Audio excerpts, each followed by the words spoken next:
तरह इस कंपनी ने 1 महीने के अंदर 10 लाख के करीब टर्नओवर कमाया।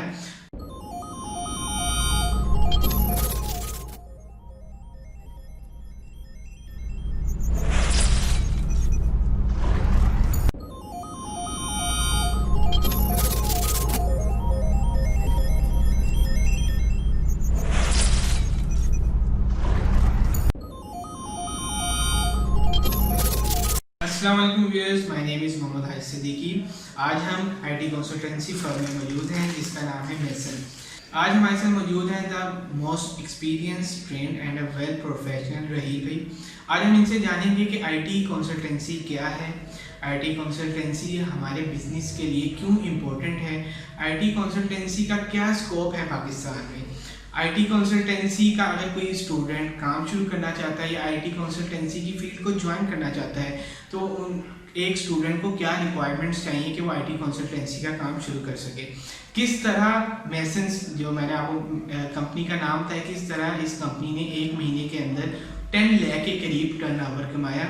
आज हम इनसे ये जानेंगे, साथ साथ इनसे the most advance languages in the market का पता करेंगे कि कौन सी ऐसी लैंग्वेजेस हैं मार्केट में कि बहुत एडवांस है। साथ में मार्केटिंग कंपटीशन क्या है मार्केट के, जिससे हमें पता चलता है कि हम कोई सॉफ्टवेयर हाउस रन करने जा रहे हैं तो हमें सबसे पहले पता होना चाहिए कि मार्केट का कंपटीशन क्या है। हम इनसे जानेंगे साथ में मार्केट क्या डिमांड कर रही है, मार्केट का कंपटीशन क्या है। अस्सलाम वालेकुम sir, welcome to our show. वालेकुम अस्सलाम सर, सबसे पहले तो जिस तरीके से मैंने अपने इंट्रोडक्शन में बताया कि एक आप जो है आईटी कंसल्टेंसी के ऊपर काम कर रहे हैं। हमने मार्केट में देखा है कि डिफरेंट सॉफ्टवेयर हाउस है और वो सॉफ्टवेयर हाउस जो है वो डिफरेंट लैंग्वेज के ऊपर काम करें।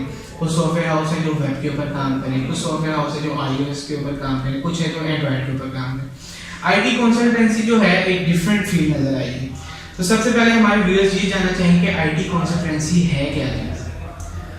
बेसिकली आईटी कंसल्टेंसी ये है कि आप किसी सॉफ्टवेयर के बारे में किसी कंपनी को ब्रीफ करें, लाइक उनके क्राइटेरिया में कौन सा सॉफ्टवेयर फिट बैठता है, what ever meets their requirement, कौन सा सॉफ्टवेयर चूज करें जो उनकी इंडस्ट्री वाइज बेस्ट रहेगा। बहुत से सॉफ्टवेयर है मार्केट में जो कि इनको हम टॉप 10 सॉफ्टवेयर कह सकते हैं। उनकी कंसल्टेंसी होती है कि आप ये सॉफ्टवेयर लें, ये आपकी ऑर्गेनाइजेशन में आपके रिक्वायरमेंट पे फिट बैठेगा, इसको लें। फिर फर्दर कंसल्ट, ये तो हो गई एक चीज़ कि आप कस्टमर को बता रहे हैं कि आपको कौन सा सॉफ्टवेयर फिट बैठेगा, and after selecting of the software mean business software, वो उसकी कंसल्टेंसी देना आपको कि आपकी रिक्वायरमेंट क्या है, इस सॉफ्टवेयर में कैसे मैच होंगी, and how it will help you in your analysis after trainings, कि मतलब ये सॉफ्टवेयर कैसे आपको हेल्प करेगा for enhance your business, for analytics etcetera. अब इसको हम कैटेगराइज कैसे करेंगे अलग सॉफ्टवेयर डेवलपमेंट से और कंसल्टेंसी से।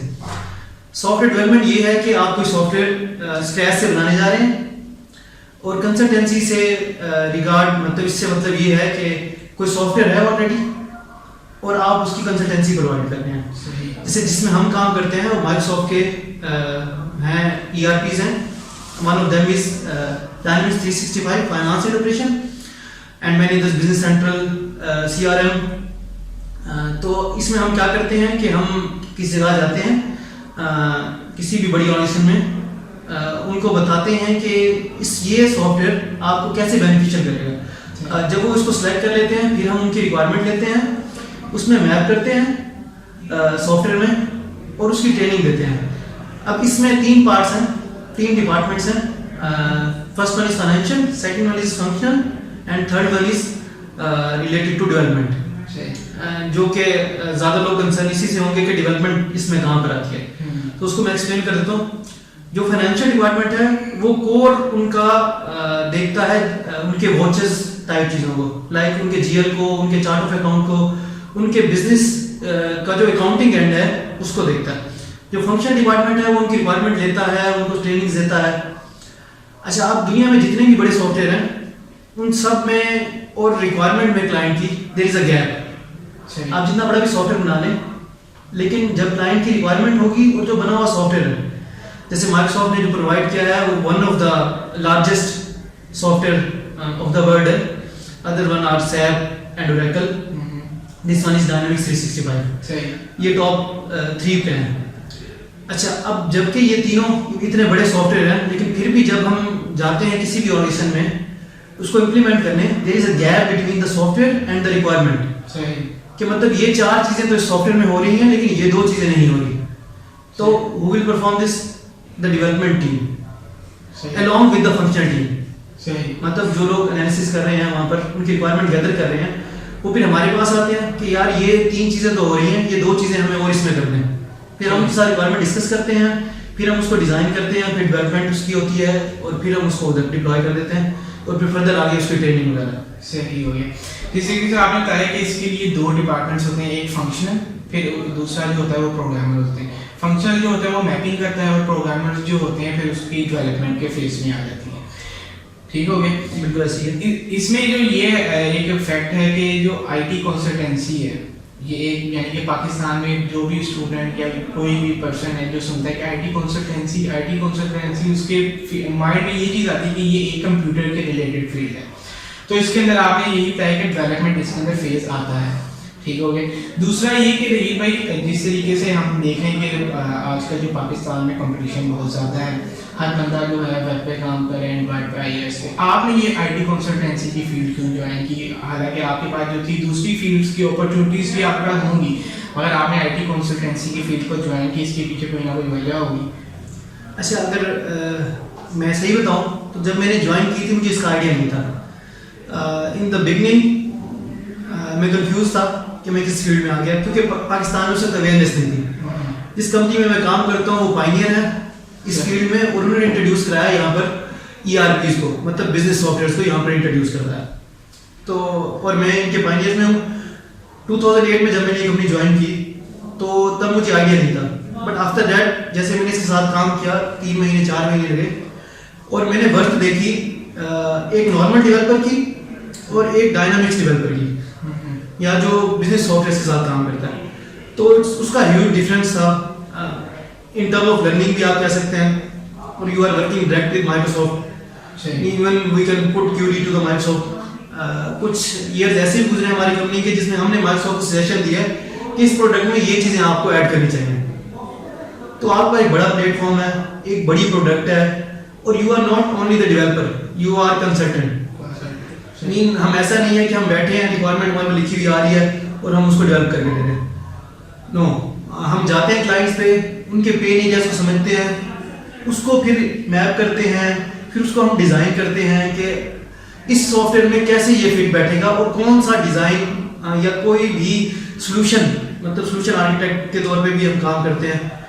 तो मतलब फिर उसको हम लेके चलते हैं, और आफ्टर दैट हम क्लाइंट को बताते भी हैं। तो हमारी क्लाइंट से कम्युनिकेशन, दैट्स वाई हमें यहाँ कंसल्टेंट कहा जाता है, डेवलपर नहीं कहा जाता। सही हो गया। ये भाई आपने माइक्रोसॉफ्ट की बात की, माइक्रोसॉफ्ट के साथ आप कोई एज अ पार्टनर काम करें, या मेंबरशिप है, या कोई सर्टिफिकेट है? अच्छा, एज अ कंपनी हम माइक्रोसॉफ्ट के पार्टनर हैं। सही। अभी हम गोल्ड सर्टिफाइड पार्टनर हैं, और we are already won the award of partner of the year award, और हम माइक्रोसॉफ्ट के इनर सर्कल में भी रहे हैं। अब इनर सर्कल को मैं डिफाइन कर दूं तो वो ये है कि 2% of the partner, top 2% of the partner, जिनसे माइक्रोसॉफ्ट इनपुट भी लेता है, जैसे मैंने आपको पहले बताया। तो हम उसमें इनर सर्कल में भी रहे हैं, and we are pioneer in this field, और जाहिर सी बात है we are leading partner, that's why we are winning the award. सही, पार्टनर ऑफ द ईयर। सही। तो ये भाई जिस तरीके से आपने कहा आप माइक्रोसॉफ्ट के पार्टनर हैं, मेंबर हैं, तो अगर कोई स्टूडेंट या कोई पर्सन जो है आईटी कंसल्टेंसी का काम स्टार्ट करना चाहे, तो उसे माइक्रोसॉफ्ट के साथ उसके जो है मेंबरशिप लेनी पड़ेगी, तो उसके कोई प्रोसीजर होता होगा, कोई परफॉर्मा होता होगा। तो जो जिस तरीके से आप लोगों ने मेंबरशिप लिया, आप लोगों ने कोई सर्टिफिकेट लिया, जिस तरीके से आपने बताया, तो उसका सर्टिफिकेट या मेंबरशिप लेने का क्या तरीका है? अच्छा, तो कुछ उसका क्राइटेरिया है, जो कि अगर आप एज अ पार्टनर जाना चाहते हैं और एज अ ट्रेनर जाना चाहते हैं, ये 2 चीज़ें हैं। अब अगर हम एज अ पार्टनर जाना चाहते हैं तो उसमें पार्टनर्स की भी टाइप्स हैं, लाइक सिल्वर है, गोल्ड है, फिर इनर सर्कल है। उन सब का क्राइटेरिया डिफरेंट है।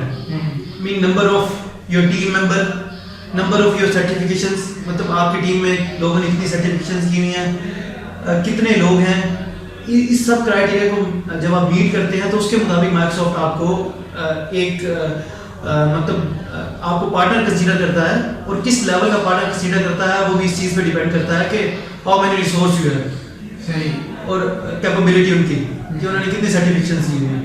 अच्छा, ये तो हो गया पार्टनर के तौर पे जाने का। एक है ट्रेनर के तौर पे जाने का, उसका क्राइटेरिया इतना मुश्किल नहीं है। कुछ माइक्रोसॉफ्ट ने दी होती है कि ये 3 कोर्सेज करने हैं आपने, ये 2 कोर्सेज करने हैं आपने, तो अगर ये आप कर लेंगे तो उसके बाद आपको मतलब उनके पोर्टल की एक्सेस हो जाएगी, और वो आपको एक टैग दे देंगे ट्रेनिंग का। You can conduct training, they will provide you portal where you can add your courses, timings, students, assignments, तो ये सब चीज़ें। सही हो गया। तो आपने जैसे कि सर ये बताया माइक्रोसॉफ्ट की मेंबरशिप किस तरीके से एक स्टूडेंट या कोई भी पर्सन जो स्टार्ट करना चाहते हैं ये काम वो ले सकते हैं। अगर माइक्रोसॉफ्ट की एक मेंबरशिप आ गई, अगर कोई स्टूडेंट एक टीम बनानी होती है, एक आईटी कंसल्टेंसी पूरी एक फर्म है, इसकी एक टीम बनती है, सिर्फ माइक्रोसॉफ्ट की मेंबरशिप लेने से काम नहीं होता, तो इसके लिए क्या रिक्वायरमेंट्स क्या होती हैं एक टीम बनाने के लिए? जिस तरीके से आप अभी काम कर रहे हैं इस आईटी कंसल्टेंसी में, आप लोगों ने भी एक टीम बनाई होगी।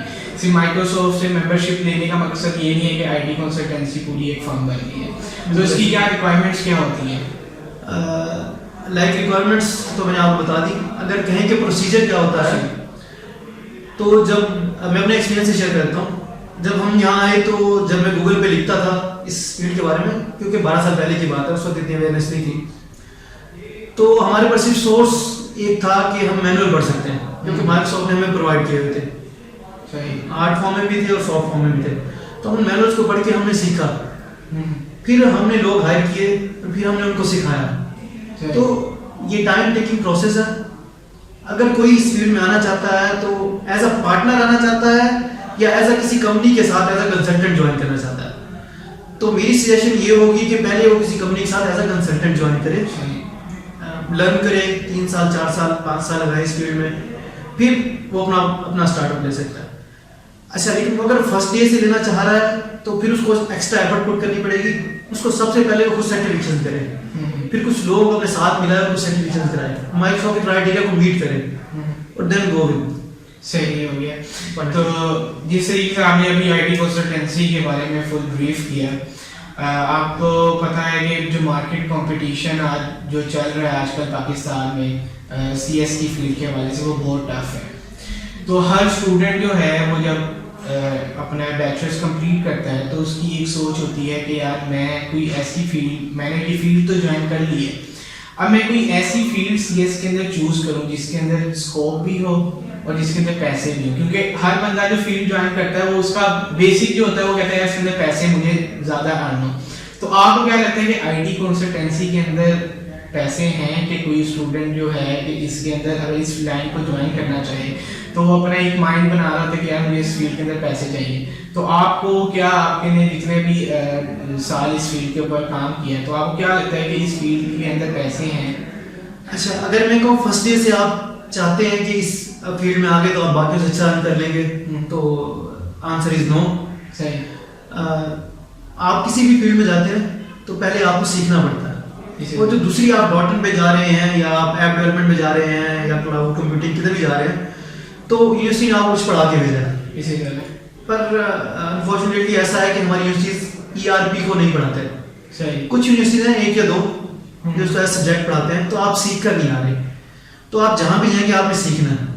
तो फर्स्ट ईयर या सेकंड ईयर तो आपकी अर्निंग अच्छी नहीं होगी, बट आफ्टर 3 ईयर जब आप कंपैरिजन करेंगे दूसरी फील्ड से, तो यस आप उनसे बेहतर हो चुके होंगे अर्निंग में, और लर्निंग में आप इस तरह से बेहतर होंगे कि यू आर कंसल्टेंट।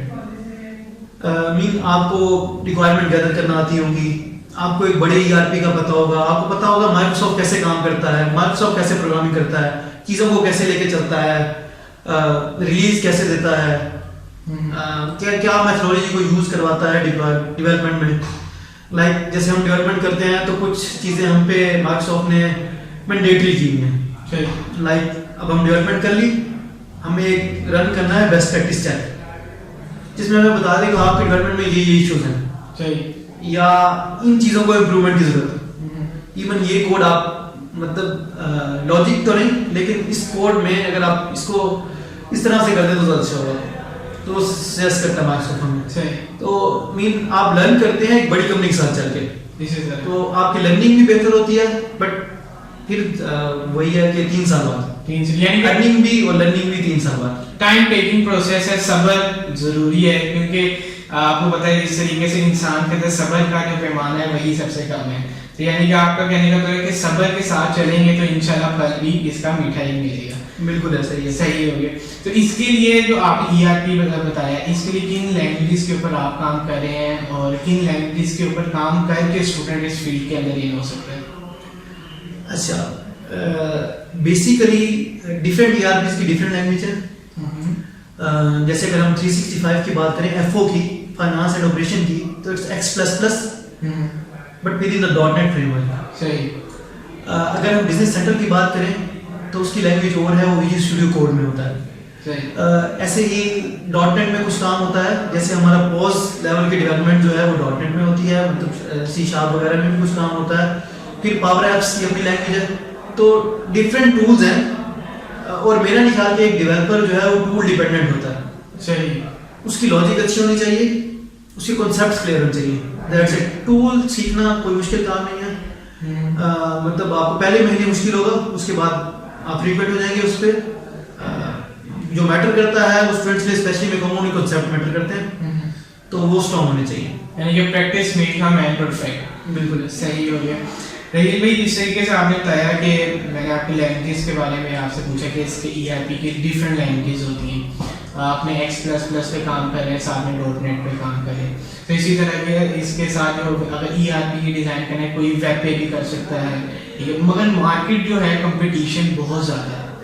तो आपने भी जब ये फील्ड ज्वाइन की उस टाइम भी मार्केट कंपटीशन बहुत ज़्यादा हो, तो मार्केट को compete करने के लिए क्या एफर्ट्स आपकी लगी, क्या टेक्निक्स आपने अपनाई, क्या स्ट्रेटजीज आप लोग ने अपनाई कि मार्केट को आप compete कर सके? क्योंकि हम हर जिस जगह भी हम लोग चले जाएं प्रोग्रामर कोई ना कोई बैठा है, मगर एक लॉजिक्स, जिस तरह आपने कहा कि लॉजिक्स होती हैं, अगर आपकी लॉजिक्स अच्छी हैं, आपके माइंड अच्छा है, आप कोई नई चीज़ मार्केट में लेकर आ रहे हैं, तो मार्केट उस चीज़ को प्रेफर करती है। तो जब आप इस फील्ड में इन हुए होंगे तो उस टाइम भी मार्केट कंपटीशन बहुत ज़्यादा था, तो क्या डिफिकल्टीज आप लोगों को फेस करनी पड़ी और उनसे किस तरीके से आप लोगों ने डिफिकल्टीज को ओवरकम किया?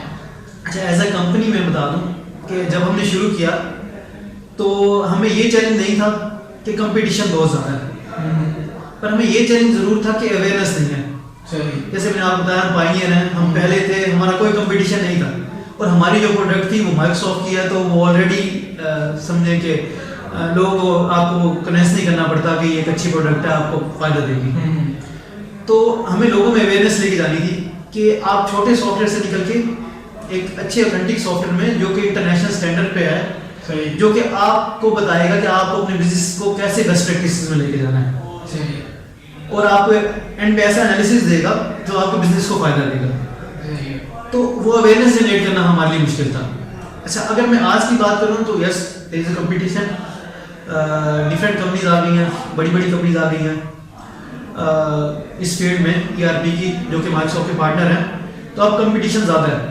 पर मैटर एक चीज़ करती है, वो ये है कि आपकी डेडिकेशन कितनी है अपने प्रोजेक्ट करने में। आई मीन, अगर आप एज अ वन टीम कर रहे हैं, मीन क्लाइंट को भी आप अपनी टीम समझ रहे हैं, और फिर आप इम्प्लीमेंटेशन की तरफ जा रहे हैं, तो आपका सक्सेस रेट ज़्यादा हो जाएगा। और सेकंड चीज़ जो मैटर करती है वो आपकी सपोर्ट है कि आपने इम्प्लीमेंटेशन कर दिया, वो सिस्टम यूज़ कर रहे हैं, और आप उनको छोड़कर आ गए, तो फिर क्या होगा कि वो एक दिन उनको इश्यूज आएंगे, अगले दिन उससे ज़्यादा आएंगे, अगले दिन उससे ज़्यादा आएंगे, यूज़र इरिटेट होगा और एट द एंड फेलियर की तरफ भी जा सकता है वो। तो एक तो ये कि आप ऑनेस्ट रहें उनके साथ, फर्स्ट प्री सेल से लेके फर्स्ट डे जिस दिन आप सॉफ्टवेयर को लगाने जा रहे हैं या उनको बताने जा रहे हैं कि मेजोन बेस्ट है, आप इसके साथ आए, आप ऑनेस्ट रहना अपने क्लाइंट के साथ, उसको बताना है कि ये हो सकता है and this is not possible और either it's possible through development. ठीक हो गया, आप को उनको प्रोजेक्ट प्लान अच्छा देना है, रियलिस्टिक होना चाहिए, फिर आप उनको ट्रेनिंग्स जो दें अच्छे तरीके से दें, यूज़र के साथ बैठें, आप उनको प्रैक्टिस करवाएं, और फिर जो मेन चीज़ है सबसे मैंने पहले भी आपको बताया कि सपोर्ट, अगर आप सपोर्ट दे रहे हैं वो ERP चलाएंगे। सही और एक दिन वो खुद ही आपसे सपोर्ट कम हो जाएगी और वो खुद ही इस काबिल हो जाएंगे सही हो कि गया। वो उसको आगे परस्यू करें। तो रहील भी आप आईटी कंसल्टेंसी का क्या स्कोप देखते हैं पाकिस्तान में, क्या आने वाले जो आगे फ्यूचर है इसके अंदर आप क्या स्कोप देख रहे हैं आईटी कंसल्टेंसी, क्योंकि अभी तो अवेयरनेस इसके अंदर लोगों के अंदर आ रही है कि ये भी एक फील्ड है सॉफ्टवेयर से हट के, तो क्या आप स्कोप देखते हैं इन फ्यूचर? अच्छा, अगर हम इसका स्कोप देखें तो जब मैंने ज्वाइन किया था तो मार्केट में 2 कंपनी थी सही। और अब मेरे ख्याल में 25 प्लस हैं।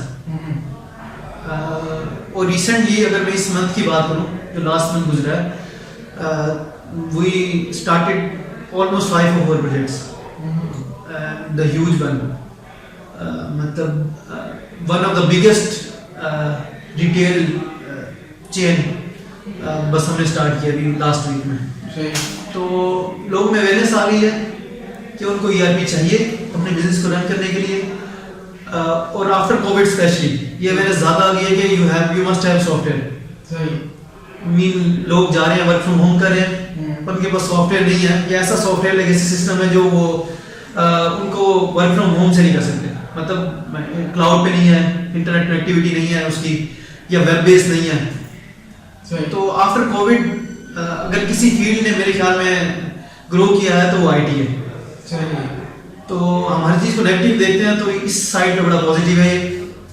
तो अब तो बहुत ग्रो कर रही है ये फील्ड। यानी कि आपका कहने का मतलब है इन फ्यूचर जिस तरीके से आपने 2 साल पहले किया उस टाइम 2 कंपनी थी और आप जो हैं 25 कंपनी ऑलमोस्ट जो हैं वो वर्क कर रही, इन फ्यूचर भी इसके जो है स्कोप अच्छा ही नज़र आ रहा है। बिल्कुल ऐसा सही हो गया। तो जिस तरीके से हम ये जो CS की फील्ड है, IT की फील्ड है, SC की फील्ड है, एक कॉमन फील्ड है ये, और हर जो स्टूडेंट इंटर जो पास आउट होता है वो देख रहा होता है कि यार मैं कोई ऐसी फील्ड ज्वाइन करूँ जो कि मुझे इन पास जो है जिसका मुझे स्कोप पाकिस्तान में अच्छा नजर है, क्योंकि जो इंजीनियरिंग वगैरह है वो तो कहते हैं पाकिस्तान में कुछ उसका स्कोप ही नहीं, तो हर स्टूडेंट CS की तरफ उसे भी नजर आता है कि CS एक अच्छी फील्ड है। तो आपको क्या लगता है कि जो CS की फील्ड है इसके अंदर इंटरेस्ट पहले से ही डेवलप होना लाजमी है, या फिर जब वो CS की फील्ड के अंदर एंटर हो जाता है स्टूडेंट उसका आहिस्ता आहिस्ता जो इंटरेस्ट है वो डेवलप होता रहता है इस फील्ड के अंदर? अच्छा, ये जरूरी नहीं है कि उसका पहले से होना चाहिए या दरमियान होना चाहिए, लेकिन जब वो अपनी डिग्री खत्म कर रहा है तब उसका जरूर होना चाहिए इंटरेस्ट।